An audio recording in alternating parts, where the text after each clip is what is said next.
1990ನೇ ಇಸ್ವಿಯಿಂದ ಸುಮಾರು 2007-8 ತನಕ I T ಕ್ಷೇತ್ರದಲ್ಲಿ ಯಾರ್ಯಾರು ಕೆಲಸ ಮಾಡಿದ್ರೋ ಅವರಿಗೆ ಬಹಳಷ್ಟು ಆಪರ್ಚುನಿಟಿಗಳು ಹೊರಗಡೆ ದೇಶಗಳಲ್ಲಿ ಸಿಗ್ತಾ ಇತ್ತು, ಎಸ್ಪೆಷಲಿ ಅಮೆರಿಕಾದಲ್ಲಿ. ಅದೇ 2007-8ನೇ ಇಸ್ವಿಗೆ ಬರ್ತಿದ್ದಂಗೆನೆ ಅಲ್ಲಿ ರಿಸೆಷನ್ ಅಂತ ಆಗಿ ಯಾರ್ಯಾರು ಕ್ರೆಡಿಟ್ ಬ್ಯಾಂಕ್ಗಳು ತುಂಬಾ ಸಾಲವನ್ನು ಕೊಡ್ತಿದ್ರು ಕೊಲ್ಯಾಟ್ರಲ್ ಇಲ್ದೇನೆ. ಸೊ ಹಾಗಾಗಿ ಅವರ ಒಂದು ಎಕಾನಮಿ ಕೊಲ್ಯಾಪ್ಸ್ ಆಗುತ್ತೆ. ಆ ಟೈಮಲ್ಲಿ ನಾನು ಇನ್ನೂ ಕೂಡ ಇಂಜಿನಿಯರಿಂಗ್ ಓದ್ತಾ ಇದ್ದೆ. ಸೊ ಆಗ ನಮ್ಮ ಸೀನಿಯರ್ಗಳಿಗೆ ಯಾರ್ಯಾರಿಗೆ ಕೆಲಸ ಸಿಕ್ಕಿತ್ತು, ಕ್ಯಾಂಪಸ್ ಪ್ಲೇಸ್ಮೆಂಟ್ಸ್ ಆಗಿತ್ತು ಅಥವಾ ಕೆಲಸ ಸಿಕ್ಕಿದವ್ರು ಎಲ್ಲರಿಗೂ ಕೂಡ ಅವರ ಆಫರ್ ಲೆಟರ್ಗಳನ್ನ ಡಿಫರ್ ಮಾಡಿದ್ರು ಅಥವಾ ಅದನ್ನು ಕ್ಯಾನ್ಸಲ್ ಮಾಡಿದ್ರು. ಸೊ ಬಹಳಷ್ಟು ಜನ 1 ವರ್ಷಗಳ ಕಾಲ 2 ವರ್ಷಗಳ ಕಾಲ ತುಂಬಾ ಕಷ್ಟಪಟ್ಟರು ಜಾಬ್ ಮಾರ್ಕೆಟ್ಗೆ. ಸೊ ಅದೇ ರೀತಿಯ ಸಮಸ್ಯೆ 2009ರಲ್ಲಿ ನಾನು ಹೊರಗಡೆ ಬಂದಾಗ ನಾನು ಕೂಡ ಅನುಭವಿಸಿದೆ. ಸೊ ಇಷ್ಟೆಲ್ಲ ಆಗಿ ಸುಮಾರು 15-17 ವರ್ಷಗಳಾಗೋಯ್ತು. ಈ ಕಳೆದ ಒಂದು 2-3 ವರ್ಷಗಳ ಹಿಂದೆ ಕೊರೋನಾ ವೈರಸ್ ಕೋವಿಡ್ ಬಂತು. ಸೊ ಅದರಿಂದನೂ ಕೂಡ ಜಾಗತಿಕವಾಗಿ ಬಹಳಷ್ಟು ಏರುಪೇರುಗಳಾಯಿತು. ತುಂಬಾ ಜನ ಕೆಲಸವನ್ನು ಕಳ್ಕೊಂಡ್ರು ಮತ್ತು ಒಂದಷ್ಟು ಕಂಪ್ನಿಗಳು ತುಂಬ ಜಾಸ್ತಿ ಜನರನ್ನ ಹೈರ್ ಕೂಡ ಮಾಡಿದ್ರು. ಅವ್ರಿಗೆ ಲಾಸ್ ಕೂಡ ಆಗ್ತಿರ್ಲಿಲ್ಲ ಆ ಸಮಯದಲ್ಲಿ, ಕೆಲವೊಂದು ಕಂಪ್ನಿಗಳಿಗೆ ಲಾಸ್ ಕೂಡ ಆಗ್ತಾ ಇತ್ತು. ಸೊ ಈ ರೀತಿ ಮಿಕ್ಸ್ ಆ್ಯಂಡ್ ಮ್ಯಾಚ್ ನಡೀತಾ ಇತ್ತು. ಈಗ ಕಳೆದ 1 ವರ್ಷ ಮತ್ತು 2024-25ರ ಆಸ್ಪಾಸ್ನಲ್ಲಿ ನಾವು ನೋಡೋದಾದರೆ ಭಾಳಷ್ಟು ಕಂಪ್ನಿಗಳು ಓವರ್ ಹೈರಿಂಗ್ ಮಾಡಿದರು ಅಂಥೇಳಿ ಒಂದಷ್ಟು ಜನರನ್ನು ತೆಗೆಯುತ್ತಾ ಬಂದರು. ಈಗ ಈ ಒಂದೇ ವರ್ಷದಲ್ಲೇ ಸುಮಾರು ಅಮೆರಿಕಾದಲ್ಲಿ ಲಕ್ಷಾಂತರ ಜನಗಳಿಗೆ ಅವರ ಒಂದು ಕೆಲಸ ಹೋಗಿದೆ ಅನ್ನುವಂತಹ ಒಂದು ರಿಪೋರ್ಟ್ಗಳು ಕೂಡ ಬರ್ತಾ ಇದೆ. ಅದರ ಜೊತೆಗೆ ಈ ಒಂದು Q4 ಅಂತ ನಾವೇನು ಕರಿತೀವಿ, ಒಂದು ವರ್ಷದಲ್ಲಿ 3 ತಿಂಗಳನ್ನ ನಾವು ಒಂದೊಂದು ಕ್ವಾರ್ಟರ್ಸ್ ಅಂತೇಳಿ ಕರಿಬೋದು. ಸೊ ಈ ಒಂದು ಐ ಟಿ ಕ್ಷೇತ್ರದಲ್ಲಿ ಅಥವಾ ಯಾವುದೇ ಒಂದು ಕಂಪ್ನಿಯಲ್ಲಿದ್ದರೆ ನೀವು ಕ್ವಾರ್ಟರ್ಲಿ ಬೇಸಿಸ್ ಮೇಲೇ ಪ್ರತಿಯೊಂದು ಕೂಡ ಕ್ಯಾಲ್ಕುಲೇಷನ್ಸು ನಡೀತಾ ಇರುತ್ತೆ.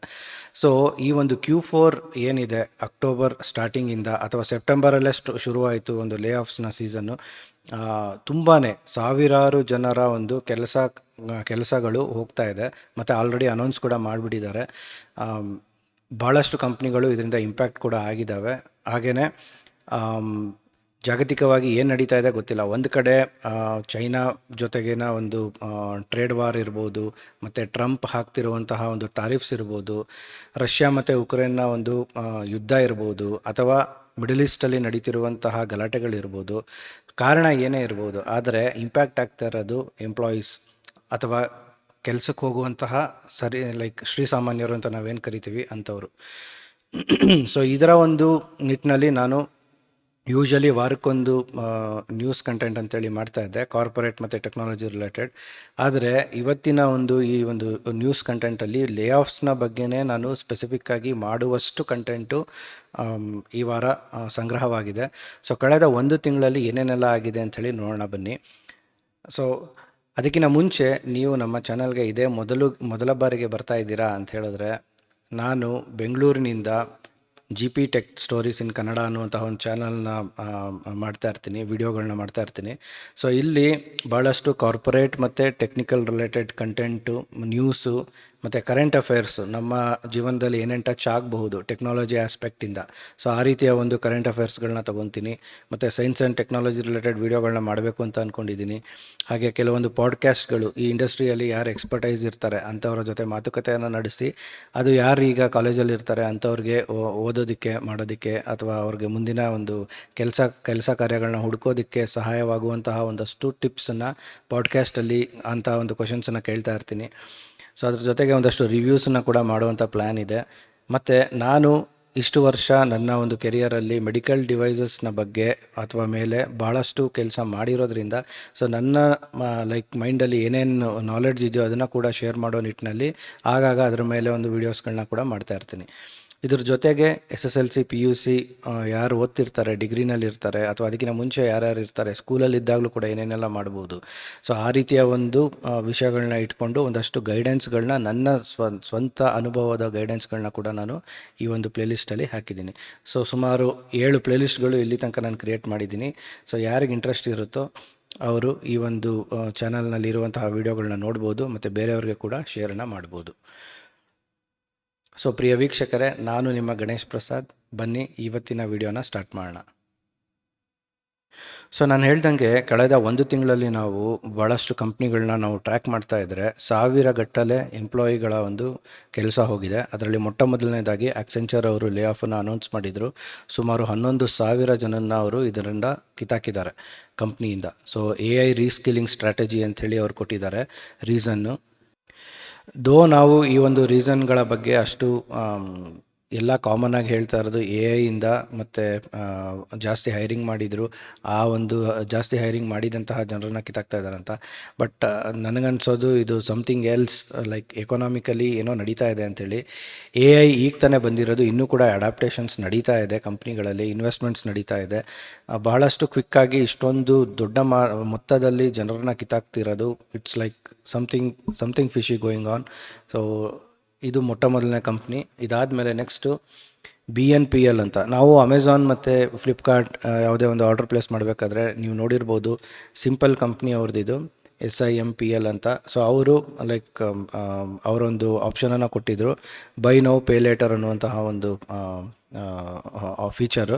ಸೊ ಅದರಿಂದ ನೀವು ಫಸ್ಟೇ ಪ್ರಾಡಕ್ಟನ್ನು ಪರ್ಚೇಸ್ ಮಾಡಿಬಿಟ್ಟು ಆಮೇಲೆ ಕ್ರೆಡಿಟ್ನ ಒಂದು ಬೇಸಿಸ್ ಮೇಲೆ ನೀವು ರೀಪೇಮೆಂಟನ್ನು ಮಾಡ್ಬೋದಾಗಿತ್ತು.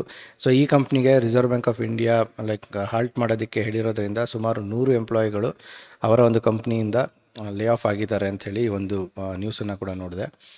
ಇದಾದಮೇಲೆ ನೆಕ್ಸ್ಟು US ಅಲ್ಲಿ ನೋಡಿ, ನಾವೆಲ್ಲೂ ಕೂಡ ಗೌರ್ಮೆಂಟ್ ಎಂಪ್ಲಾಯಿಗಳನ್ನ ಲೇ ಆಫ್ ಮಾಡೋದನ್ನು ನಾವು ಕೇಳೇ ಇಲ್ಲ. ಸೊ ಫೆಡ್ರಲ್ ಎಂಪ್ಲಾಯೀಸ್ ಯಾರಿದ್ದಾರೆ ಅಮೆರಿಕಾದಲ್ಲಿ, ಅಲ್ಲಿ ಶಟ್ ಡೌನ್ ಕೂಡ ಅನೌನ್ಸ್ ಮಾಡಿದರು, ಅವ್ರಿಗೆ ಸಂಬಳ ಕೊಡೋದಕ್ಕೆ ಆಗೋದಿಲ್ಲ ಅಂಥೇಳಿ. ಏನೋ ಒಂದಷ್ಟು ಗೇಮಿಂಗ್ ನಡೀತಾ ಇದೆ. ಇದ್ರ ಜೊತೆಗೆ ಅಲ್ಲಿನ ಒಂದು ಕೋರ್ಟ್, US ಕೋರ್ಟು ಸುಮಾರು 4,000 ವರ್ಕರ್ಸ್ನ ಏನು ಕಿತ್ತಾಕೋದಕ್ಕೆ ಅಂಥೇಳಿ ಟ್ರಂಪ್ ಅನೌನ್ಸ್ಮೆಂಟನ್ನು ಮಾಡಿದರು ಕೆಲವು ತಿಂಗಳುಗಳ ಹಿಂದೆ. ಸೊ ಅದನ್ನು ಅವರು ಲೈಕ್ ಬ್ಲಾಕ್ ಮಾಡಿದ್ದಾರೆ ಅಂಥೇಳಿ ಈ ಒಂದು ನ್ಯೂಸಲ್ಲಿ ನೋಡಿದೆ. ಇದ್ರ ಜೊತೆಗೆ ಅವರು ಲೈಕ್ US ಕೋರ್ಟ್ ಏನು ಹೇಳಿದೆ ಅಂದರೆ, politically motivated and a human cost that cannot be tolerated ಅಂಥೇಳಿ ಅದು ಅನೌನ್ಸ್ಮೆಂಟನ್ನು ಮಾಡಿದ್ದಾರೆ. ಇದೇ ಮೊಟ್ಟ ಮೊದಲ ಬಾರಿಗೆ ನಾವು ನೋಡ್ತಾ ಇರೋದು ಗೌರ್ಮೆಂಟ್ ಎಂಪ್ಲಾಯೀಸ್ಗೆ, ಫೆಡರಲ್ ಎಂಪ್ಲಾಯೀಸ್ ಅಂದರೆ ಅಲ್ಲಿ ಲೈಕ್ ಬೇರೆಯೇ ಒಂದು ಎಕ್ಸ್ಟ್ರಾ ಎಂಪ್ಲಾಯೀಸ್ನ ತೊಗೊಂಬಂದು ಅವರು ಬೇರೆ ಲೈಕ್ ಎಂಟೈರ್ ಸ್ಟ್ರಕ್ಚರ್ಗೆ ಹೆಲ್ಪ್ ಮಾಡ್ತಿರ್ತಾರೆ. ಸೊ ಆ ಒಂದು ಎಂಪ್ಲಾಯಿಗಳನ್ನು ಕೂಡ ಇವ್ರಿಗೂ ಸಂಬಳ ಕೊಡೋದಕ್ಕೆ ಅವ್ರ ಹತ್ರ ದುಡ್ಡಿಲ್ಲ. ಸೊ ಅಮೆರಿಕಾ, ಸೊ ಏನು ನಡೀತಾ ಇದೆ ಅನ್ನೋದು ಗೊತ್ತಾಗ್ತಾ ಇಲ್ಲ. ಯಾಕಂದರೆ ಅಮೆರಿಕಾದಾಗ ಲೈಕ್ ಗೌರ್ಮೆಂಟಲ್ಲೇ ದುಡ್ಡಿಲ್ಲ ಅಂತಂದರೆ ಇನ್ನು ಕಂಪ್ನಿಗಳಲ್ಲಿ ಅಥವಾ ಬೇರೆ ದೇಶಗಳಲ್ಲಿ ಯಾವ ರೀತಿಯ ಒಂದು ಇಂಪ್ಯಾಕ್ಟ್ ಇವರಿಂದ ಆಗುತ್ತೆ ಅನ್ನೋದನ್ನು ನಾವು ನೋಡ್ಬೋದು ಇದರಿಂದ. ಇದಾದಮೇಲೆ ಇನ್ನೊಂದು ಕಂಪ್ನಿ ಪ್ಯಾರಮೌಂಟ್ ಸ್ಕೈಡ್ಯಾನ್ಸ್ ಅಂಥೇಳಿ, ಇವರು ಕೂಡ ಸುಮಾರು 2,000 ಎಂಪ್ಲಾಯಿಗಳನ್ನು ಕಿತ್ತಾಕ್ತಾ ಇದ್ದಾರೆ ಅಕ್ಟೋಬರ್ 27 ಅಂಥೇಳಿ ಒಂದು ಅನೌನ್ಸ್ಮೆಂಟನ್ನು ಮಾಡಿದ್ದಾರೆ. ನಾವು ಇದನ್ನು ಬರೀ ಅಮೆರಿಕಾದಲ್ಲಿ ನಡೀತಾ ಇದೆ ಅಂತ ಹೇಳಿ ತೊಗೊಬಾರ್ದು. ಇದು ಜಾಗತಿಕವಾಗಿ ಇದರ ಇಂಪ್ಯಾಕ್ಟು ಪ್ರತಿಯೊಂದು ದೇಶಗಳ ಮೇಲೂ ಕೂಡ ಇರುತ್ತೆ. ಯಾಕಂದರೆ ಎಲ್ಲ ಕ್ಲೋಸ್ಲಿ ಟೈಡ್ ಕನೆಕ್ಟೆಡ್ ಅಂಥೇಳಿ ಏನು ಹೇಳ್ತಾರಲ್ಲ, ಆ ರೀತಿ ಒಂದಕ್ಕೊಂದು ಲಿಂಕ್ ಇರುತ್ತೆ. ಇದಾದಮೇಲೆ ನಮ್ಮ ಭಾರತದ ಝೆಪ್ಟೋ. ಸೊ ನಾವು ಬ್ಲಿಂಕಿಟ್ ಝೆಪ್ಟೋನ ಯೂಸ್ ಮಾಡೇ ಇರ್ತೀವಿ. ಸೊ ಇವರು ಕೂಡ ಒಂದು ಲೈಕ್ ಇವರು $5 ಬಿಲಿಯನ್ ವರ್ತಿದ್ದಂತಹ ಕಂಪ್ನಿ $7 ಬಿಲಿಯನ್ ಆಗಿ ಈ ವರ್ಷ ಅವ್ರಿಗೆ ಅಡಿಷ್ನಲ್ ಫಂಡಿಂಗ್ ಎಲ್ಲ ಬಂದಿದೆ, ಲಾಸ್ ಎಲ್ಲೂ ಇಲ್ಲ. ಆದರೆ ಇವರು ರೀಸ್ಟ್ರಕ್ಚರಿಂಗ್ ಅಂಥೇಳಿ ಸುಮಾರು 300 ಜನ ಎಂಪ್ಲಾಯೀಸ್ನ ಅವರು ತಮ್ಮ ಒಂದು ಕಾಂಟ್ರಾಕ್ಟ್ ಬೇಸಿಸ್ ಮೇಲೆ ಬೇರೆ ಒಂದು ವೆಂಡರ್ಸ್ನ ಥ್ರೂ ತೊಗೊಂಡಿದ್ದಾರಂತೆ. Something they are shifting. ಅಂದರೆ ಈಗ ಅವ್ರದ್ದೇ ಝೆಪ್ಟೋನ ಅಂಡರಲ್ಲೇ ಬಂದರೆ ಅವ್ರಿಗೆ ಒಂದಷ್ಟು ಕಾಸ್ಟ್ ಇರುತ್ತೆ. ಈಗ ಝೆಪ್ಟೋಯಿಂದ ತೆಗೆದು ಬೇರೆ ವೆಂಡರ್ಸ್ ಥ್ರೂ ಅವ್ರನ್ನ ಹೈರ್ ಮಾಡಿದಾಗ ಅವ್ರಿಗೆ ಅದು ವೇರಿಯಬಲ್ ಕಾಸ್ಟ್ ಆಗಿ ಬಂದುಬಿಡುತ್ತೆ. ಸೊ ಬೆಳೆದಿದ್ದಾಗ ಆ ಒಂದು ಇದನ್ನು ಕಾಂಟ್ರಾಕ್ಟನ್ನು ಎಂಡ್ ಮಾಡಿಬಿಡ್ಬೋದು. ಸಮಥಿಂಗ್ ಗೋಯಿಂಗ್ ಆನ್ ಅಲ್ಲಿ ಕೂಡ. ಸೊ ರೀಸ್ಟ್ರಕ್ಚರಿಂಗ್ ಅಂಥೇಳಿ ಅವರು ಅನೌನ್ಸ್ಮೆಂಟನ್ನು ಮಾಡಿದ್ದಾರೆ. ಸ್ಟಿಲ್ 300 ಜನ ಎಂಪ್ಲಾಯೀಸ್ಗೆ ಜಾಬ್ ಇದಾಗಿರೋದಂತೂ ನಿಜ. ಕಾಸ್ಟ್ ಸೇವಿಂಗ್ ಇನಿಷಿಯೇಟಿವ್ ಅಂಥೇಳಿ ಕೊಟ್ಟಿದ್ದಾರೆ. ಎಷ್ಟು ಕಾಸ್ಟ್ ಸೇವ್ ಮಾಡ್ತಿದ್ದಾರೆ ಗೊತ್ತಿಲ್ಲ.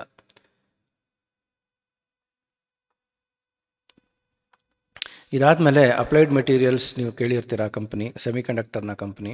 ಸೊ ಇವರು ಕೂಡ ಸುಮಾರು 4% ತಮ್ಮ ಎಂಪ್ಲಾಯೀಸ್ನ ಲೇ ಆಫ್ ಮಾಡ್ತಿದ್ದಾರೆ ಅಂತ ಹೇಳಿ ಅನೌನ್ಸ್ಮೆಂಟನ್ನು ಮಾಡಿದ್ದಾರೆ.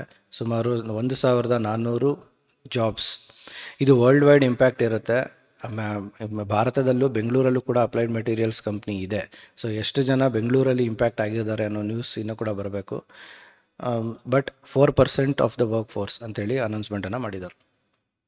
ಇದಾದಮೇಲೆ ಇನ್ನು ಫೇಸ್ಬುಕ್ನ ಮೆಟಾ ಅವರು ಬ್ಲೋಟೆಡ್ AI ಯೂನಿಟ್ ಅಂಥೇಳಿ ಹೇಳಿದ್ದಾರೆ. ಸುಮಾರು 600 ಜನ ಎಗೇನ್ ಅಲ್ಲಿ ಕೂಡ ಇಂಪ್ಯಾಕ್ಟ್ ಆಗಿದ್ದಾರೆ.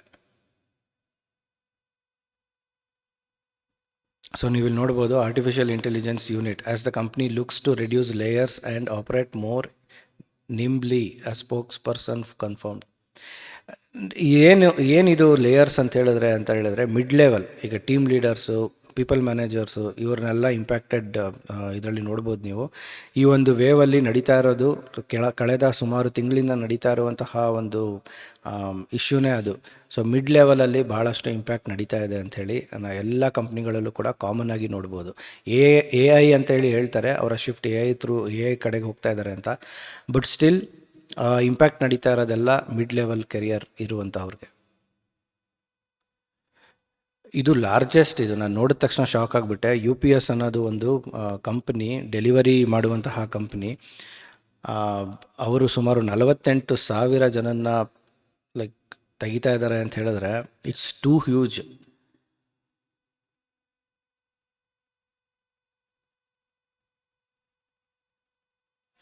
ನೀವಿಲ್ಲಿ ನೋಡ್ಬೋದು, 14,000 ಮ್ಯಾನೇಜ್ಮೆಂಟ್ ಮತ್ತು ಕಾರ್ಪೊರೇಟ್ ಎಂಪ್ಲಾಯೀಸ್ ವರ್ ಆಸ್ ಟು ರಿಸೈನ್ ಅಂಥೇಳಿ.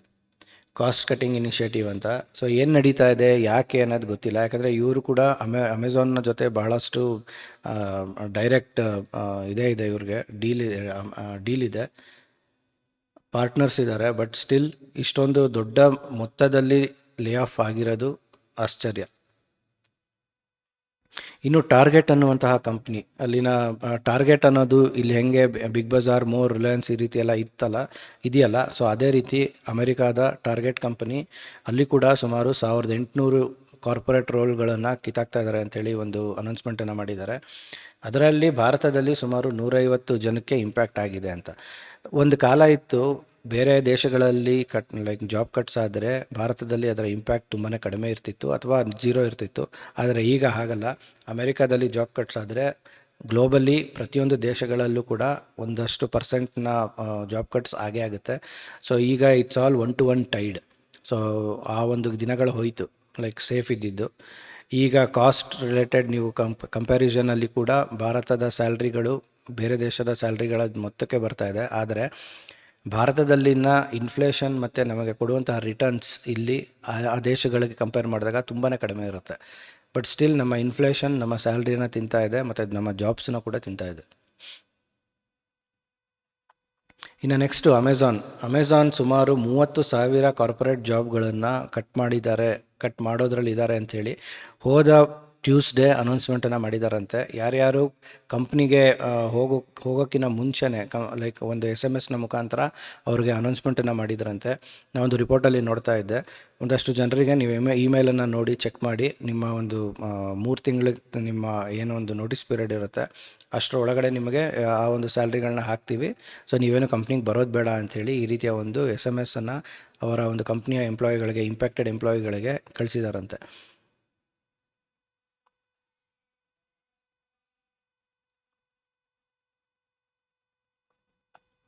ಒಂದು ರಿಪೋರ್ಟಲ್ಲಿ ನೋಡ್ತಾ ಇದ್ದೆ ರೆಡಿಟಲ್ಲಿ, ಇದು ಅಮೆರಿಕನ್ ಟೆಕ್ ವರ್ಕರ್ಸ್ ಅಲ್ಲಿನ ಒಂದು ಗ್ರೂಪಲ್ಲಿ ಶೇರ್ ಮಾಡಿರೋದು. ಸೊ ಅಲ್ಲಿ ಇಂಡಿಯಾದ ಒಂದು ನ್ಯೂಸ್ ಕೂಡ ಹಾಕ್ಕೊಂಡು ಅಲ್ಲಿ ಡಿಸ್ಕಷನ್ ನಡೀತಾ ಇದೆ. Apparently Amazon weren't just offshoring, layoffs happening in India to ಅಂತ. ಆಫ್ ಶೋರಿಂಗ್ ಅಂದರೆ ಏನು ಅಂದರೆ, ತಮ್ಮ ಕೆಲಸವನ್ನು ಅಮೆರಿಕಾದ ದೇಶದಿಂದ ನಮ್ಮ ದೇಶಕ್ಕೆ ಕಳಿಸೋದು. ಸೊ ಆಫ್ ಶೋರಿಂಗ್ ಅಂದರೆ ಅದನ್ನು ಹೇಳ್ತಾರೆ, ಆಫ್ ಶೋರಿಂಗ್ ಅಂದರೆ ಕಳಿಸೋದು ಅಂತೇಳಿ. ಸೊ ಇಲ್ಲಿ ಬರೆದಿರೋದು ನೋಡಿ, 75% of my team is gone, although I am in the remaining 25%. I don't feel motivated to work anymore. They are firing people in cabins. People are crying in the office. Yesterday I went to the office. It was very bad. I went straight to the liquor shop, bought 3 to 4 bottles of beer. I was awake the whole night and I will take sick leave today. I was pip is on before, now it is something worse ಅಂತೇಳಿ ಹಾಕಿದ್ದಾರೆ. ಇದು usually lay off ನಡೆಯೋದು ಯಾರಿಗೂ ಕೂಡ ಖುಷಿ ಕೊಡುವಂತಹ ವಿಚಾರ ಅಲ್ಲ. ಪ್ರತಿಯೊಂದು ಕಂಪ್ನಿಗಳಲ್ಲೂ ಕೂಡ ಈವನ್ ಯಾರು ಲೇ ಆಫ್ ಮಾಡಬೇಕು ಅಂತ ಅಂದ್ಕೊಂಡಿರ್ತಾರೆ ಅವ್ರಿಗೆ ಕೂಡ ಇದು ಕಷ್ಟದ ಒಂದು ಕೆಲಸನೇ. ಆದರೆ ಯಾವಾಗ ಕಾರ್ಪೊರೇಟ್ಸ್ ಡಿಸೈಡ್ ಮಾಡಿರ್ತಾರೋ ಕಟ್ ಆಫ್ ಮಾಡಬೇಕು ಅಥವಾ ಅವರು ಸೇವ್ ಮಾಡಬೇಕು ದುಡ್ಡು ಅಂತೇಳಿ, ಆಗ ನೀವೇನು ಮಾಡೋದಕ್ಕಾಗೋದಿಲ್ಲ. So even they will become helpless. So usually ಇದೇ ಥರ ನಡೆಯೋದು. ಜನರನ್ನ ಕರೆದು ಅವ್ರಿಗೆ ಹೇಳಿ ಅವ್ರ ಕೈಲಿ ರಿಸೈನ್ ಮಾಡಿಸ್ಕೊಂಡು ಅವ್ರನ್ನ ಕಳಿಸ್ತಾರೆ. So that nothing new in this, but ಅದು ಎಮೋಷ್ನಲಿ ತುಂಬಾ ಪೇಯ್ನ್ಫುಲ್ ಆಗಿರುತ್ತೆ. ಸೊ ನಾ ಹೇಳ್ದಂಗೆ by text, staff notified by text before arriving to work and get locked out of officers as badges were deactivated ಅಂತ. ಇದು ತುಂಬಾ ಇನ್ಹ್ಯೂಮನ್. ನಾವೇನು ಹೇಳ್ತೀವಲ್ಲ, ಎಂಪ್ಲಾಯಿ ಕಂಪ್ನಿಗೆ ಹೋಗ್ತಾರೆ, ಸ್ವೈಪ್ ಮಾಡೋದಕ್ಕೆ ನೋಡ್ತಾರೆ, ಆದರೆ ಆಗೋದಿಲ್ಲ, ಓಪನ್ ಆಗೋದಿಲ್ಲ ಡೋರ್. ಸೊ ಅದನ್ನು ಹೇಳೋದವರು ಬ್ಯಾಡ್ಜಸ್ ವರ್ ಡಿಆಕ್ಟಿವೇಟೆಡ್ ಅಂತ. ಬಟ್ ಅದಕ್ಕಿಂತ ಮುಂಚೆ ಅವರು ಮೆಸೇಜ್ ಕಳಿಸಿರೋದು ಅಟ್ಲೀಸ್ಟ್ ಒಳ್ಳೆಯದು. So that they know, at least ಆಫೀಸಿಗೆ ಬರೋದು, ಆ ಒಂದು ಪೇಯ್ನ ಒಂದು ಗೋತ್ರೂ ಮಾಡೋದು ಕೂಡ ತಪ್ಪುತ್ತೆ.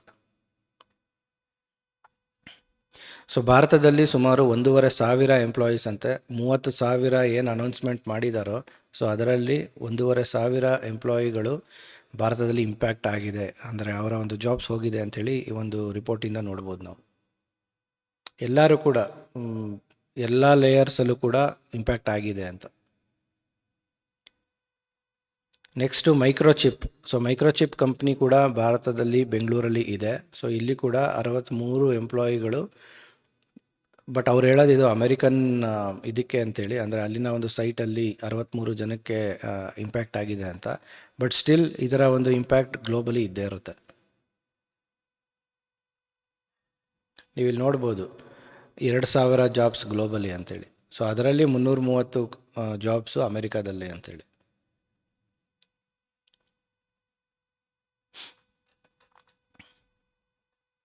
ಇನ್ನು ಎಂಟಿಟಿ ಡೇಟಾ, ಡೆಲ್ನ ಪರ್ಚೇಸ್ ಮಾಡಿದಂತಹ ಅಥವಾ ಅಕ್ವೈರ್ ಮಾಡಿದಂತಹ ಎಂಟಿಟಿ ಡೇಟಾ, ಅಲ್ಲಿ ಕೂಡ 108 ಎಂಪ್ಲಾಯಿಗಳು ಲೇ ಆಫ್ ಆಗಿದ್ದಾರೆ ಅಂತ. VUMC ಕ್ಯಾಂಪಸ್ ಅಂತ, Vanderbilt university medical center campus by the end of the year. So 108 employees ಅಲ್ಲಿ ಕೂಡ ಇಂಪ್ಯಾಕ್ಟ್ ಆಗಿದ್ದಾರೆ. ಸೊ ಇದು ಮೈಕ್ರೋಚಿಪ್ನ ನ್ಯೂಸ್ ನಾವು ಆಲ್ರೆಡಿ ನೋಡಿದ್ವಿ. ಇನ್ನು ಲೇಟೆಸ್ಟಾಗಿ IBM ಅವರು ಕೂಡ thousands of roles in focus on software growth ಅಂಥೇಳಿ, ಎಷ್ಟು ಜನ ಅನ್ನೋದು ಕೂಡ ಅವರು ಇನ್ನೂ ಅನೌನ್ಸ್ ಮಾಡಿಲ್ಲ, ಆದರೆ ನ್ಯೂಸ್ ಹರಿದಾಡ್ತಿರೋದು 1000 ಗಟ್ಟಲೆ ಅಂಥೇಳಿ. It's huge. ಸೊ ಇನ್ನು ಮುಂದಿನ ದಿನಗಳಲ್ಲಿ ನೋಡಬೇಕು ಎಷ್ಟು ಜನಕ್ಕೆ ಅದು ಇಂಪ್ಯಾಕ್ಟ್ ಆಗಿರುತ್ತೆ ಅಂಥೇಳಿ. IBM ಇದೇ ಮೊದಲ ಬಾರಿಗೆ ಕಟ್ ಆಫ್ ಅಥವಾ ಲೇ ಆಫ್ ಮಾಡ್ತಾ ಇಲ್ಲ, ಮುಂಚೆ ಕೂಡ ಆಗಾಗ ಮಾಡ್ತಿರ್ತಾರೆ. ಆದರೆ ಈ ಸಲ, ಈ ವರ್ಷ ಅನೌನ್ಸ್ಮೆಂಟ್ ಮಾಡ್ತಿರೋದು ಬಹಳ ಒಂದು ಲಾರ್ಜ್ ನಂಬರ್ಸಲ್ಲಿ ಇದೆ. ಇನ್ನು ನಮ್ಮ ದೇಶದ ಸ್ಟಾರ್ಟಪ್, ನಮ್ಮ ಬೆಂಗಳೂರಲ್ಲೇ ಸ್ಟಾರ್ಟಪ್ ಇರೋದಿದು ಪೋರ್ಟರ್ ಅಂತ ಹೇಳಿ. ಸೊ ನೀವು ಇದರ ಆ್ಯಡ್ಸ್ ಕೂಡ ನೋಡಿರ್ತೀರ. ಮನೆ ಶಿಫ್ಟ್ ಮಾಡಬೇಕಾದ್ರೆ ಅಥವಾ ಬೇರೆ ಏನಾದರೂ ಸಾಮಾನನ್ನು ಶಿಫ್ಟ್ ಮಾಡಬೇಕಾದ್ರೆ ಈ ಒಂದು ಆ್ಯಪ್ನ ಮುಖಾಂತರ ಇವ್ರನ್ನ ಬುಕ್ ಮಾಡಿಕೊಂಡು ಮಾಡುವಂತಹ ಒಂದು ಸ್ಟಾರ್ಟಪ್ ಕಂಪ್ನಿ. ಸೊ ಇವರು ಕೂಡ ಸುಮಾರು 300ರಿಂದ 350 ಜನರನ್ನು ಅವರ ಒಂದು ಕಂಪ್ನಿಯಿಂದ ತೆಗೆದುಹಾಕಿದ್ದಾರೆ ಅಂಥೇಳಿ ಒಂದು ನ್ಯೂಸನ್ನು ಕೂಡ ನೋಡಿದೆ ನಾನು. ಒಂದು ಆಶ್ಚರ್ಯ ಏನಾಗ್ತಿರೋದಂದರೆ, ಪ್ರತಿಯೊಂದು ಕಂಪ್ನಿಗಳು ಕೂಡ ಪ್ರಾಫಿಟಲ್ಲಿದೆ. ಪ್ರಾಫಿಟಲ್ಲಿ ಇರಬೇಕಾದ್ರೆ ಇವರು ಲೇ ಆಫ್ಸನ್ನು ಮಾಡ್ತಾ ಇರೋದು. So it's not like economy yellow slow down ಆಗೋಯ್ತು ಅಥವಾ ದುಡ್ಡಿಲ್ಲ ಜನರ ಹತ್ರ ಅಥವಾ ಗೌರ್ಮೆಂಟಲ್ಲಿ ಇದಿಲ್ಲ ಅಂತ, ಆ ರೀತಿ ಅಲ್ಲ. ಪ್ರತಿಯೊಂದು ಕಂಪ್ನಿ ಕೂಡ ಪ್ರಾಫಿಟಲ್ಲಿದೆ. ತುಂಬ ಕಡಿಮೆ ಕಂಪ್ನಿಗಳು ಲಾಸ್ನ ಒಂದು ರೀಸನಿಂದ ಜನರನ್ನು ತೆಗಿತಾ ಇರೋದು. ಆದರೆ ಪ್ರಾಫಿಟಲ್ಲಿ ಇರಬೇಕಾದ್ರೆ ರೀಸ್ಟ್ರಕ್ಚರಿಂಗ್ ಇದು ಅಂಥೇಳಿ ಇವರು ಈಗ ಒಂದಷ್ಟು ಜನರನ್ನು ಅವರು ತೆಗಿತಾ ಇದ್ದಾರೆ.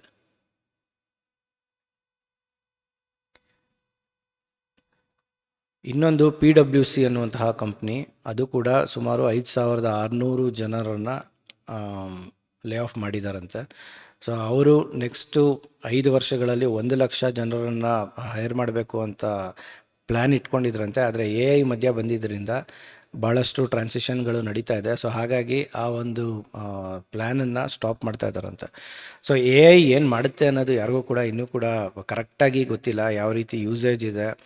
ಯಾಕಂದರೆ ಯಾವ ರೀತಿ ಆಗೋಗಿದೆ ಈಗ AI ಅಂತ ಹೇಳಿದ್ರೆ, AI ನಿಮಗೆ ರಿಪೋರ್ಟ್ ಮತ್ತು ರಿಸಲ್ಟ್ಸನ್ನು ಕೊಡುತ್ತೆ. ಆದರೆ ಆ ಕೊಡುವಂಥ ರಿಸಲ್ಟ್ಸ್ನ ಮತ್ತೆ ಯಾರಾದರೂ ಕೂತ್ಕೊಂಡಿದ್ದು ಸರಿ ಕೊಟ್ಟಿದೆಯಾ ಇಲ್ವಾ ಅನ್ನೋದನ್ನು ಕೂಡ ಅದನ್ನು ವೆರಿಫೈ ಮಾಡಬೇಕು. ಸೊ ಆ ಒಂದು ವೆರಿಫಿಕೇಷನ್ ಮಾಡುವಂತಹ ಸಮಯ ಎಷ್ಟು ತಗೊಳುತ್ತಲ್ಲ, ಆ ಒಂದು ಸಮಯದಲ್ಲೇ ಇವರು ಹೊಸದಾಗಿ ಆ ಒಂದು ಏನು ಕೆಲಸ ಇರುತ್ತೋ ಅದನ್ನು ಮಾಡಿ ಮುಗಿಸ್ಬಿಡ್ಬೋದು. ಸೊ ಈ ರೀತಿ ಕಂಪ್ಲೀಟಾಗಿ ರೀಪ್ಲೇಸ್ಮೆಂಟೇ ಮಾಡಿಬಿಡ್ತಾ ಇದೆ ಅನ್ನೋದು ಕೂಡ ತಪ್ಪು ಕಲ್ಪನೆ. ಮೇ ಬಿ ಇನ್ ಫ್ಯೂಚರ್ ಬರ್ಬೋದು. ಎ ಐ ಮಾಡ್ತಾ ಇದೆ, ಆದರೆ ಅದು ಮಾಡ್ತಿರುವಂತಹ ಒಂದು ಕೆಲಸ ಕಂಪ್ಲೀಟ್ಲಿ ರೀಪ್ಲೇಸಬಲ್ ಆಗಿ ಇನ್ನೂ ಕೂಡ ಆಗಿಲ್ಲ. ಸೊ ಹಾಗಾಗಿ ಕಂಪ್ನಿಗಳು ಯಾರ್ಯಾರು ಇನ್ವೆಸ್ಟ್ಮೆಂಟ್ ಮಾಡಿದಾರೋ ಅವ್ರು ಆಲ್ರೆಡಿ ಇನ್ನೂ ಒಂದು ಕೂಡ ರಿಪೋರ್ಟ್ ನಾನು ನೋಡ್ತಾ ಇದ್ದೆ, ಎ ಐ ಮೇಲೆ ಇನ್ವೆಸ್ಟ್ ಮಾಡಿದಂತಹ ಕಂಪ್ನಿಗಳು ರಿಗ್ರೆಟ್ ಮಾಡ್ತಾ ಇದ್ದಾರೆ ಅಂತೇಳಿ. ಯಾಕಂದರೆ ಈವರೆಗೆ ಆಗಿರುವಂತಹ ಒಂದು ಎ ಐನ ಮೇಲಿನ ಇನ್ವೆಸ್ಟ್ಮೆಂಟ್ ಮತ್ತು ಡೆವಲಪ್ಮೆಂಟ್ ಇನ್ನೂ ಕೂಡ ಸಾಲೋದಿಲ್ಲ ಅಂಥೇಳಿ.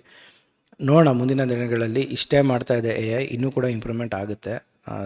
ಜನರ ಒಂದು ಬಿಹೇವಿಯರ್ ಪ್ರತಿಯೊಂದು ಕೂಡ ಪ್ಯಾಟ್ರನ್ಸ್ನ ಅದು ಕಲಿತಾ ಹೋಗುತ್ತೆ over A period of time. ಅದಕ್ಕೆ ಮೆಷಿನ್ ಲರ್ನಿಂಗ್ ಅಂತೇಳಿ ಕರೀತಾರೆ. ಸೊ ನೋಡೋಣ ಏನಾಗುತ್ತೆ ಅಂಥೇಳಿ. ಇನ್ನು ಶಶಿ ತರೂರ್ ಅವರು ಕೂಡ ಒಂದು ವಾರ್ನಿಂಗನ್ನು ರೈಸ್ ಮಾಡ್ತಾ ಇದ್ದಾರೆ, ಐ ಟಿ ಅಪೋಕ್ಯಾಲಿಪ್ಸ್ ಅಂತೇಳಿ. ಅಪೋಕ್ಯಾಲಿಪ್ಸ್ ಅಂದರೆ ಕಂಪ್ಲೀಟ್ ಡೌನ್ಫಾಲ್ ಆಗ್ತಾ ಇದೆ ಅಂತೇಳಿ. ಸುಮಾರು 5 lakh tech jobs at risk as India software dream hits crisis point ಅಂತೇಳಿ. ನೋಡಿ, ಒಂದು ಕಾಲ ಇತ್ತು ಏನಂದರೆ ಭಾರತದಲ್ಲಿನ ಸ್ಟೂಡೆಂಟ್ಸ್ಗೆ ಟ್ರೈನಿಂಗನ್ನು ಕೊಟ್ಟು ಯಾವುದೇ ಬ್ರ್ಯಾಂಚ್ ಅವರಾಗಿರಲಿ ಅವರು, ಸೊ ಅವರನ್ನು ಫಸ್ಟು ಹೈರ್ ಮಾಡಿ ಅವರನ್ನು ಬೇರೆ ಬೇರೆ ಕಂಪ್ನಿಗಳಿಗೆ ಡಿಪ್ಲಾಯ್ ಮಾಡಿ ಕಡಿಮೆ ಸಂಬಳದಲ್ಲಿ ಅವ್ರಿಗೆ ಈ ಒಂದು ಎಂಪ್ಲಾಯ್ಮೆಂಟನ್ನು ಜನ್ರೇಟ್ ಮಾಡಿ ಕೊಡುವಂತಹ ಒಂದು ಒಂದು ಒಂದು ಇದು ನಡೀತಾ ಇತ್ತು. ಆದರೆ ಈಗ ನೀವು ನೋಡಿದ್ರೆ ಆ ಒಂದು ಮಾಡೆಲ್ ಕಂಪ್ಲೀಟ್ಲಿ ಅಬ್ಸೊಲ್ಯೂಟ್ ಆಗೋಗಿದೆ. ಯಾಕೆಂದರೆ ಫಸ್ಟು ಕಾಸ್ಟ್ ಬೇಸಿಸ್ ಮೇಲೆ ಕೆಲಸಗಳು ಈ ಒಂದು ಈಸ್ಟರ್ನ್ ಪಾರ್ಟ್ ಆಫ್ ದ ವರ್ಲ್ಡ್ಗೆ ಮೂವ್ ಆಗ್ತಾಯಿದ್ವು. ಆದರೆ ಈಗ ಕಾಸ್ಟ್ ಇನ್ಫ್ಲೇಷನ್ನ ಬೇಸಿಸ್ನ ಮೇಲೆ ಇಲ್ಲಿನ ಸ್ಯಾಲ್ರಿಗಳು ಕೂಡ ಇನ್ಕ್ರೀಸ್ ಆಗ್ತಿರೋದ್ರಿಂದ, ಬೇರೆ ದೇಶಗಳಲ್ಲಿ ಇನ್ಫ್ಲೇಷನ್ ಕಡಿಮೆ ಇರೋದ್ರಿಂದ ಜಾಗತಿಕವಾಗಿ ಸ್ಯಾಲ್ರಿಗಳು ಆಲ್ಮೋಸ್ಟ್ ಅವ್ರಿಗೆ ಭಾಳಷ್ಟು ಪ್ರಾಫಿಟಬಲ್ ಆಗಿ ಸಿಗೋದಿಲ್ಲ. ಅದ್ರ ಜೊತೆಗೆ ಟ್ರಂಪ್ನ ತಾರೀಫ್ ಮತ್ತು ಟ್ಯಾಕ್ಸ್ ಕೂಡ ಔಟ್ಸೋರ್ಸಿಂಗ್ನ ಮೇಲೆ ಹಾಕ್ತಿರೋದ್ರಿಂದ, ಮತ್ತು ಅಲ್ಲಿ ಇಂಪೋರ್ಟ್ ಮಾಡ್ಕೊಳ್ಳೋದ್ರ ಮೇಲೆ ಕೂಡ ಡ್ಯೂಟಿಗಳಾಗ್ತಿರೋದ್ರಿಂದ ಜಾಗತಿಕವಾಗಿ ತುಂಬಾ ಆರ್ಡರ್ಸ್ ತುಂಬಾ ಇದಾಗ್ತಾ ಇದೆ. ಅದಕ್ಕೋಸ್ಕರ ಅಂತಲೇ ಭಾಳಷ್ಟು ಐ ಟಿ ಕಂಪ್ನಿಗಳು like Infosys, Wipro, LNT, Mindtree ಈ ರೀತಿಯ ಒಂದು ಸರ್ವಿಸ್ ಬೇಸ್ಡ್ ಕಂಪ್ನಿಗಳು ಕೂಡ, HCL ಈ ರೀತಿಯ ಒಂದು ಕಂಪ್ನಿಗಳು ಕೂಡ ತಮ್ಮ ಹೈರಿಂಗನ್ನು ಕಡಿಮೆ ಮಾಡಿಕೊಂಡು ಮತ್ತು ಇರೋ ಎಂಪ್ಲಾಯೀಸ್ಗಳಿಗೆ ಸ್ಯಾಲ್ರಿ ಕೂಡ ಕಡಿಮೆ ಕೊಟ್ಟು ಹೈಕ್ ಕೂಡ ಕೊಡದೆ ಭಾಳಷ್ಟು ಆರ್ಡರ್ಸಲ್ಲಿ ಚೇಂಜ್ ಆಗ್ತಾ ಇದೆ. ಇದು ಎಲ್ಲಿಗೆ ಹೋಗಿ ಮುಟ್ಟುತ್ತೆ ಗೊತ್ತಿಲ್ಲ, ಆದರೆ ಎ ಐ ಇಂಪ್ಯಾಕ್ಟ್ ಮಾಡಿರೋದಂತೂ ನಿಜ. ಅದ್ರ ಜೊತೆಗೆ ಜಾಗತಿಕವಾಗಿ ಈ ದೇಶಗಳ ಒಂದು ಎಕಾನಮಿ ಕೂಡ ಸ್ಲೋ ಡೌನ್ ಆಗ್ತಿರೋದು ಕೂಡ ನಿಜ. ನೋಡೋಣ ಮುಂದಿನ ದಿನಗಳಲ್ಲಿ ಇಂಪ್ರೂವ್ಮೆಂಟ್ ಆಗ್ಬೋದು. ಇದು ಒಂದೇ ಥರ ಯಾವಾಗಲೂ ಕೂಡ ಇರೋದಿಲ್ಲ, ಮತ್ತೆ ಎಲ್ಲ ಕೂಡ ಆರ್ಡರ್ಗೆ ಬರುತ್ತೆ. ಏನಂದರೆ ಇದೊಂದು ಟ್ರಾನ್ಸಿಷನ್ ಪೀರಿಯಡ್. 2008ರಲ್ಲಿ ಯಾವ ರೀತಿ ಆಗಿತ್ತು ರಿಸೆಷನ್ನು, ಅದಾದಮೇಲೆ ಕೂಡ ಒಂದಷ್ಟು ಸ್ಲೋ ಡೌನ್ ಕೂಡ ಆಯಿತು ಮಧ್ಯ. ಸೊ ಪ್ರತಿ 8 ವರ್ಷ 10 ವರ್ಷಗಳಿಗೆ ಒಂದು ಸಲ ಈ ರೀತಿಯ ಒಂದು ಡಿಪ್ ಬರ್ತಾ ಇರುತ್ತೆ. ಬಟ್ ಏನಂದರೆ ಈ ಸಲ ಕೋವಿಡ್ ಬಂದಿದ್ದರಿಂದ ಭಾಳಷ್ಟು ಇಂಪ್ಯಾಕ್ಟ್ ಆಯಿತು, ಭಾಳಷ್ಟು ಚೇಂಜಸ್ ಆಯಿತು. ಈಗ ಮತ್ತೆ ಎಲ್ಲ ರಿಟರ್ನ್ ಬ್ಯಾಕ್ ಟು ವರ್ಕ್ ಅಂತೇಳಿ ಅದು ಕೂಡ ನಡೀತಾ ಇದೆ.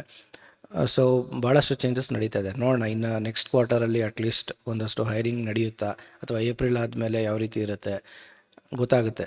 Time will come. ಸೊ ಇವತ್ತಿಗೆ ಇಷ್ಟು ಸಾಕು. ಈ ಒಂದು ಲೇ ಆಫ್ನ ನ್ಯೂಸ್ನ ಬಗ್ಗೆನೇ ಒಂದು ವಿಡಿಯೋ ಮಾಡುವಷ್ಟು ಕಂಟೆಂಟ್ ಈ ವಾರಕ್ಕೆ ಸಿಕ್ಕಿದೆ, which is really bad. So ಇದು ಒಂದೊಂದು ಹೇಳಬೇಕಾದ್ರೂ ನನಗೆ ಕೂಡ ಬೇಜಾರಾಗುತ್ತೆ, ಯಾಕಂದರೆ ನಾನು ಕೂಡ ಎಂಪ್ಲಾಯಿ, ಒಂದು ಕಡೆ ಕೆಲಸ ಮಾಡ್ತೀನಿ. ನಾವು ಕಂಪ್ನಿಯನ್ನು ಹುಡುಕೊಂಡು ಬಿಟ್ಟು ಹೋಗೋದು ಒಂಥರ, ಅದು ನಿಮಗೆ ಖುಷಿ ಸಿಗುವಂತಹ ವಿಚಾರ. ಅದೇ ರೀತಿ ಆ ಕಂಪ್ನಿಗಳು ನೀವು ಬಿಟ್ಟು ಹೋದಾಗ ಅವರು ಮತ್ತೆ ರೀಹೈರಿಂಗನ್ನು ಮಾಡಿಕೊಂಡು ಆ ಪೊಸಿಷನ್ಸನ್ನು ಫಿಲ್ ಮಾಡ್ಕೊತಾರೆ. ಆದರೆ ಲಾರ್ಜ್ ಲೆವೆಲಲ್ಲಿ ಕಂಪ್ನಿಗಳು ತಮ್ಮ ಎಂಪ್ಲಾಯಿಗಳನ್ನು ಕಿತ್ತಾಕೋದು, ಮತ್ತು ಭಾಳಷ್ಟು ಜನ ಲಾಯಲ್ ಆಗಿ ಒಂದೇ ಕಂಪ್ನಿಯಲ್ಲಿ ಕೂಡ ಲಾಂಗ್ ಟರ್ಮ್ ಇರ್ತಾರೆ, ಅಂಥವ್ರನ್ನ ಕೂಡ ಟಾರ್ಗೆಟ್ ಮಾಡಿ ಫಸ್ಟ್ ತೆಗಿತಾ ಇರೋದು ಈ ಒಂದು ಎ ಐನ ರಿಲೇಟೆಡ್ ರೀಸನಿಂದ. ಅದು ತುಂಬ ಬೇಸರದ ಸಂಗತಿ. ಮತ್ತು ಮಿಡ್ ಲೇಯರ್ಗಳಲ್ಲಿ ಟೀಮ್ ಲೀಡರ್ಗಳು ಮತ್ತು manager, functional managers, product managers ಮತ್ತು ಸ್ಕ್ರಮ್ ಮಾಸ್ಟರ್ಸು ಈ ರೀತಿಯ ರೋಲ್ಗಳೆಲ್ಲ ಅಬ್ಸೊಲ್ಯೂಟ್ ಆಗ್ತಾ ಇದೆ ಅಥವಾ ರೀಶೇಪ್ ಆಗ್ತಾ ಇದೆ ಎ ಐನ ಮುಖಾಂತರ. ಇವರ ಕೆಲಸ ಎಲ್ಲ ಕೂಡ ಎ ಐ ಮಾಡುತ್ತೆ ಅಂಥೇಳಿ ಒಂದು ರಿಪೋರ್ಟ್ ಇರೋದು, ಮತ್ತು ಅದು ನಿಜ ಕೂಡ, ಅದು ಮಾಡ್ತಾನೂ ಇದೆ. ಬಟ್ ಸ್ಟಿಲ್ ಹ್ಯೂಮನ್ ಟಚ್ ಬೇಕೇ ಬೇಕು. ಪ್ರತಿಯೊಂದು ಎ ಐ ಸುಮ್ಮನೆ ರೀಪ್ಲೇಸ್ ಮಾಡೋದಕ್ಕಾಗೋದಿಲ್ಲ ಆ ಥರ. ಬಟ್ ಕಂಪ್ನಿಗಳು ಕಾಸ್ಟ್ ಕಟ್ಟಿಂಗ್ನ ಒಂದು ನೆಪದಲ್ಲಿ ಪ್ರಾಫಿಟಬಿಲಿಟಿ ಇದ್ದಾಗಲೇ ಇನ್ನೂ ಪ್ರಾಫಿಟ್ ಮಾಡುವಂಥ ನಿಟ್ಟಿನಲ್ಲಿ ಈ ರೀತಿಯ ಒಂದು ಡಿಸಿಷನ್ಸ್ ತೊಗೊತಾ ಇದ್ದಾರೆ. ನೋಡೋಣ ಇದು ಎಲ್ಲಿಗೆ ಹೋಗಿ ಮುಟ್ಟುತ್ತೆ ಅಂತ. ಸೊ ಮತ್ತೆ ಬರ್ತಾಯಿರಿ ಈ ಚಾನಲ್ಗೆ. ಇದುವರೆಗೂ ಸಬ್ಸ್ಕ್ರೈಬ್ ಮಾಡಿಲ್ಲ ಅಂದರೆ ಸಬ್ಸ್ಕ್ರೈಬ್ ಮಾಡ್ಕೊಳ್ಳಿ. ಸೊ ಮತ್ತೆ ಸಿಗೋಣ ಮುಂದಿನ ವೀಡಿಯೋದಲ್ಲಿ. Thank you.